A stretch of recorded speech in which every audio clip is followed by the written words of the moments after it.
ಈಗ ಇದನ್ನೇನ್ ಮಾಡು ಅಂತೀರಾ? ಮುಡ್ಕೋ.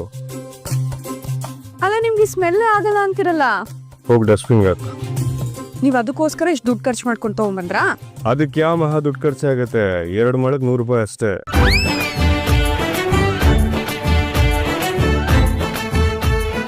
ಅಲ್ಲ ಸಾಹೇಬ್ರೆ, 100 ರೂಪಾಯಿ ನಿಮ್ಗೆ ಅಷ್ಟೇ ಅನ್ಸುತ್ತಾ? ನಮ್ಮಂತವ್ರಿಗೆ 1 ದಿವಸದ ಸಂಪಾದನೆ ಸಾಹೇಬ್ರೆ ಅದು.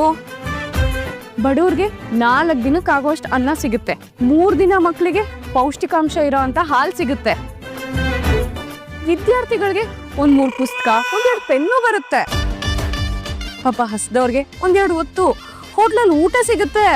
ಅಮ್ಮ ತಾಯಿ ಅಂತ 100 ರೂಪಾಯಿ ಸಿಕ್ಕಿದ್ರೆ ಮುಖದಲ್ಲಿ ನಗು ಇರುತ್ತೆ.